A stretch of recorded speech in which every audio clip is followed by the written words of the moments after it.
మీ ఏం IT AI job అయితే join next it challenge. Job తెచ్చుకోండి, 5 లక్షలు తీసుకోండి.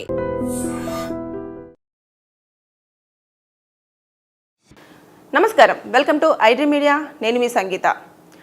ఈరోజు మనం చూస్తూ ఉంటే సోషల్ మీడియా ఓపెన్ చేయగానే ఆర్జీవీ గారిని అరెస్ట్ చేస్తారా, ఆర్జీవీ గారికి అరెస్ట్ తప్పదా అనేటివన్నీ కూడా మనం ఎక్కువగా సోషల్ మీడియాలో చూస్తున్నాం. చాలామంది కూడా డౌట్ ఉంది, ఎందుకు ఆర్జీవీ గారిని అరెస్ట్ చేస్తారు అన్న డౌట్స్ వస్తున్నాయి. అంటే రీసెంట్గా ఐపీఎస్ ఆఫీసర్ అయిన అంజనా సింహ అనే ఒక మహిళ రాయదుర్గం పోలీస్ స్టేషన్లో ఆర్జీవీ గారి పైన ఒక కేసు అనేది ఫైల్ చేయడం జరిగింది.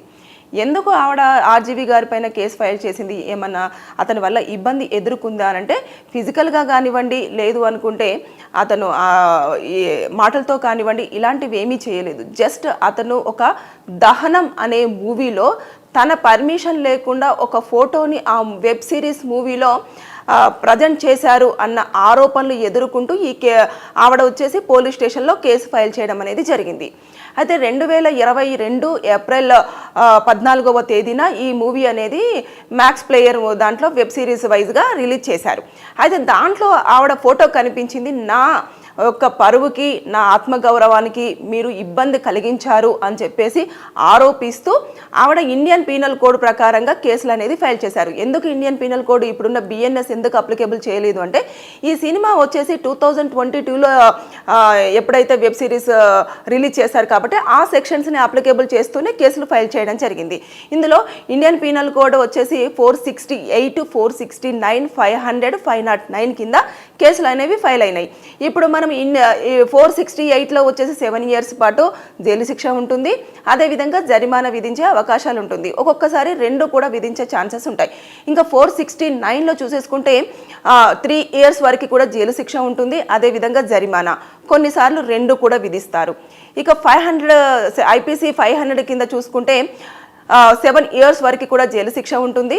దాంతోపాటు జరిమానా కూడా భారీగానే విధించే అవకాశం ఉంటుంది. ఐపీసీ సెక్షన్ 509 ప్రకారం 1 year జైలు శిక్ష, ఫైన్, కొన్నిసార్లు 2 కూడా విధించే అవకాశాలు ఉంటాయి. ఓవరాల్గా చూసుకుంటే శిక్షలు పడే ఛాన్సెస్ అయితే ఈ కేసులు అన్నిట్లలో ఉన్నాయి. కానీ ఇక్కడ ప్రధానంగా ఏం చేస్తారు అంటే, ముందుగా ఈ ఎవరైతే కేసు పెట్టారో అంజనా సింహ గారిని, అదేవిధంగా ఆర్జీవీ గారిని పిలవడం జరుగుతుంది. పిలిచిన తర్వాత కూర్చోబెట్టేసి మొత్తం మాట్లాడతారు. మాట్లాడిన తర్వాత అప్పుడు అతనికి ఒక నోటీస్ అనేది సర్వ్ చేయడం జరుగుతుంది. సిఆర్పిసి 41A కింద ఆయనకు ఒక నోటీస్ సర్వ్ చేసేస్తారు. అరెస్ట్ అయితే చేయకపోవచ్చు, కానీ ఈ కేసులన్నీ కూడా ఎందుకు పెట్టడం జరిగింది అంటే, ఇప్పుడు నేను చెప్పాను కదా, ఒక మనిషి అంటే ఎవరైనా సరే వారికంటూ కొంచెం ప్రైవసీ ఉంటుంది. అదేవిధంగా వారికంటూ కొంచెం రెప్యుటేషన్ ఉంటుంది. అదేవిధంగా కొంతమంది ఏంటి అని అంటేను, మేము ఎక్కడ కూడా వారికి కనిపించడం కానివ్వండి, లేదు అంటే వాళ్ళ ఫొటోస్ని బహిర్గతం చేసుకోవడం కానివ్వండి, ఇలాంటివన్నీ కూడా సోషల్ మీడియాలో కనిపించాలని ఇంట్రెస్ట్ ఉండదు. కాబట్టి వాళ్ళ పర్మిషన్ లేకుండా గనుక అలాంటివి ఏవైనా ప్రజెంట్ చేసినప్పుడు వాళ్ళు మన ప్రైవసీకి భంగం కలిగించారు, నాకున్న ఆత్మగౌరవాన్ని దెబ్బతీశారు, నన్ను నలుగురిలో చూపించేసి నన్ను డిఫ్రేమ్ చేశారు అన్న ఈ అన్ని ఆరోపణలు కూడా కొన్నిసార్లు ఈ డాక్యుమెంట్స్, ఈ వెబ్ సిరీస్లో ఫేక్గా డాక్యుమెంట్స్ క్రియేట్ చేసి కూడా నన్ను ప్రజెంట్ చేశారు, నా ఫోటోనంతా కూడా దాంట్లో డిస్ప్లేస్ చేయడం జరిగింది అనే ఇన్ని ఆరోపణలు కూడా ఇందులోనే అవుతాయి. అంటే సిమిలర్గానే ఉంటాయి అన్ని, కాకపోతే సెక్షన్స్ అనేవి చాలా డిఫరెంట్గా ఉంటాయి. అంటే ఒక్కొక్క దానికి ఒక్కొక్క శిక్ష ఉంటుంది. అదేవిధంగా ఈ కేసులన్నీ కూడా ఫైల్ చేశారు. ఏదేమైనా సరే కానీ ఇప్పుడు బోత్ పార్టీస్ని పిలుస్తారు, అంజనా సింహ గారిని, అదేవిధంగా రామ్ గోపాల్ వర్మ గారిని పిలిచిన తర్వాత కూర్చోబెట్టేసి మాట్లాడేసి, అప్పుడు నేను చెప్పాను కదా, నోటీస్ అనేది ఒకటి సిఆర్పిసి 41A కింద నోటీస్ ఇస్తారు. ఇచ్చిన తర్వాత అప్పుడు ఎప్పుడైతే కోర్టులో వీళ్ళు ప్రొడ్యూస్ చేయాలనుకుంటారో అప్పుడు తీసుకువెళ్ళి కోర్టులో ప్రొడ్యూస్ చేయడం అనేది జరుగుతుంది తప్పించి, లేదు అనుకుంటే వీళ్ళు మాట్లాడుకున్న తర్వాత నిజంగానే పర్మిషన్ తీసుకున్నారా లేదా, లేదంటే గతంలో ఏమైనా వీళ్ళిద్దరికి మధ్యలో ఉన్న సంభాషణలో ఏమైనా జరిగిందా, ఇవన్నీ ఇంకా ప్రతిదీ కూడా పోలీసులు ఒకేసారి ఒకటే దాన్ని పట్టుకొని కోర్టుకు కానివ్వండి, ఎఫ్ఐఆర్ చేయడం కానివ్వండి చేయరు. అంటే ఎందుకు ఎఫ్ఐఆర్ చేయాల్సి వచ్చింది? మరి ఎఫ్ఐఆర్ చేసే ముందు రామ్ గోపాల్ వర్మ గారికి ఇంటిమేషన్ ఇవ్వాలి కదా, అదేవిధంగా నోటీసులు కూడా సర్వ్ చేయాలి కదా అని చెప్పేసి చాలామందికి డౌట్ రావచ్చు. మేబీ ఆయన ఉన్న బిజీ షెడ్యూల్స్లో మేబీ పోలీసులు కాల్ చేసినప్పుడు కానివ్వండి, రావడం కుదరకపోవడం కానివ్వండి, ఇలాంటివి ఏమైనా జరిగి ఉండొచ్చు.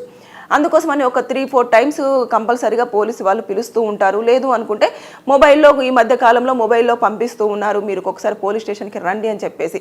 అలాంటివి కూడా ఎట్టి పరిస్థితుల్లో కూడా సమాన్లు మీరు పంపించడానికి లేదని ఆల్రెడీ కోర్టులు కూడా చెప్పినా కూడా కొంతమంది పోలీసులు వాళ్ళు ఇప్పటికీ కూడా దాన్నే ఫాలో అవ్వడం అనేది జరుగుతుంది.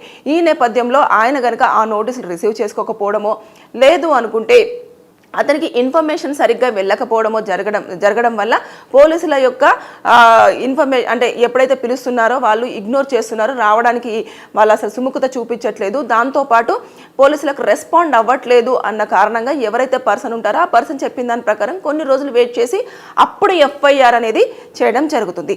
ఏదేమైనా సరే కానీ ప్రజల్లో చాలా వరకు ఉన్న డౌట్ ఏంటంటే ఆర్జీవి గారిని ఖచ్చితంగా అరెస్ట్ చేస్తారు అని కొంతమంది, అరెస్ట్ చేయలేరు అని కొంతమంది, అరెస్ట్ చేస్తారా చేయరా అని చెప్పేసి ఇలాంటి విభిన్నమైన ఆలోచనలు అనేవి ఉన్నాయి కదా. దానికి అంతటికి కూడా మనం కొంచెం వేచి చూడాల్సిందే. రీజన్ ఏంటంటే కంపల్సరీ ఇప్పుడు ఎఫ్ఐఆర్ అయ్యింది కాబట్టి మస్ట్ అండ్ షుడ్గా పోలీస్ స్టేషన్కి ఆర్జీవి గారు రావాలి, అతను సంజాయిషి అనేది చెప్పాలి. దాంతోపాటు ఇక్కడ నుంచి కోర్టుకు తీసుకెళ్ళడం జరుగుతుంది. కోర్టులో తన వాదనలు వినిపించిన తర్వాత అప్పుడు రిమాండ్ చేయాలా, లేదు అనుకుంటే అతనికి అక్కడనే కోర్టులోనే బెయిల్ ఇచ్చేసి బయటకు పంపిస్తారా అనేది అక్కడ కోర్టులో డిసైడ్ అవ్వడం జరుగుతుంది. కానీ ఇక్కడ పోలీస్ స్టేషన్లో మాత్రం ఏది డిసైడ్ అవ్వడానికి లేదు. సో ఓవరాల్గా చూసుకుంటే మాత్రం తను దహనం అనే మూవీలో అంజనా సింహ గారికి సంబంధించిన ఫోటో ఒకటి రివీల్ చేయడం వల్ల, తన పర్మిషన్ లేకుండా ఇలా ఫోటోను రివీల్ చేయడం వల్లనే ఇప్పుడు నేను చెప్పిన సెక్షన్స్ అన్నీ కూడా ఆర్జీవి గారి పైన అట్రాక్ట్ అవ్వడం జరిగింది.